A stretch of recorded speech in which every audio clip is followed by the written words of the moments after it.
राना मशहूद साहब भी हमारे साथ हैं लाहौर से। राना साहब, कभी तो गाड़ी में बैठे हुए माँ बाप और बच्चों समेत गोलियां चल जाती हैं और कहते हैं दहशत गर्द हैं। कभी वो जहनी तौर पर पता नहीं वो शख्स की क्या कैफियत थी, उसको पकड़ा है वो एटीएम वाले को और उसको जाके मार मार के उसको मार दिया। और 4 वाक़यात आए इन कस्टडी मारे जाने के। अब ये बच्चों के वाक़यात हैं और ये तसलसल है PMLN की गवर्नमेंट का। आपकी हुकूमत में भी आ रहे थे, अब फिर आ गए।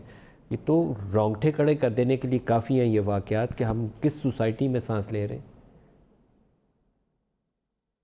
जी बिस्मिल्लाहिर्रहमानिर्रहीम। मलिक साहब, आपने बिल्कुल ठीक बात किया है, इंतहाई अफसोसनाक बात है। लेकिन मैं यहाँ पर देखें, मैं अब जो बात करूँगा ना, इसमें सियासत बिल्कुल नहीं है, लेकिन एक अफसोसनाक पहलू ज़रूर है कि जिस वक्त ये बार बार अभी जो गनी साहब थे ये भी ज़ैनब केस की बात कर रहे थे, तो ज़ैनब केस के ऊपर या इस तरह के बाकी केसेस के ऊपर उस वक्त की हुकूमत का रिस्पॉन्स क्या था कि चीफ मिनिस्टर ख़ुद वहाँ पहुँचता है, 2 मिनिस्टर्स जिसके अंदर मैं ख़ुद भी शामिल था, 7 दिन मैं कसूर में रहा था जब तक उस केस का मुलजिम पकड़े नहीं गए थे, जब तक वो लोग जिन्होंने तफ्तीश ठीक नहीं की थी, हमने ना सिर्फ उनको मुअत्तल नहीं किया था, उनके ख़िलाफ़ हमने इंक्वायरियाँ कराई थी। फिर उसके बाद हमने SOPs बनाए थे ज़ैनब अलर्ट के नाम से कि आइंदा बच्चों को, फिर हमने अपनी जो किताबें हैं, जो कोर्स है, इसके अंदर के अजनबी कौन होता है, बाकायदा किताबचे बना के तमाम स्कूलों के अंदर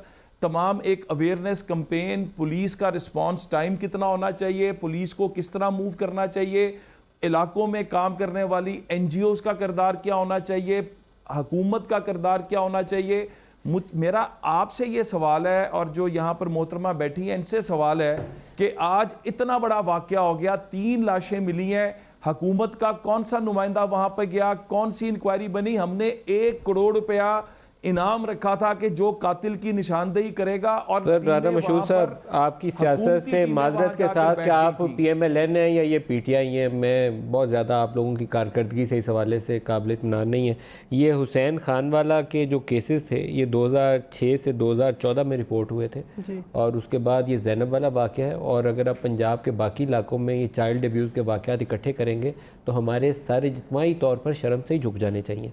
और अगर इसी कौम में आप बसते हैं, आपके बच्चे भी और मेरे बच्चे भी इसी मुल्क में आबाद हैं, तो कुछ फ़िक्र हमें करनी चाहिए। इसके ऊपर इज्तिमाई कोशिश की ज़रूरत है। ये ज़रूरत ही नहीं है कि राना मशहूद वहाँ ज़ैनब के केस में गए थे कि नहीं, ज़ैनब का केस तो हुआ ना, ये हुसैन खान वाला के केस तुम्हारे सामने पड़े हैं। आज 3 बच्चों की और लाशें उठा ली हैं।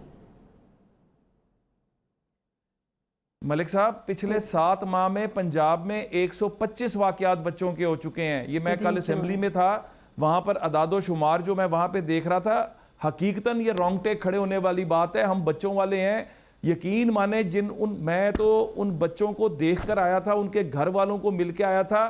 शर्म, हमारे सर शर्म से झुक जाने चाहिए। खुदारा इसका तदारुक होना चाहिए और सियासत से बालातर होकर होना चाहिए।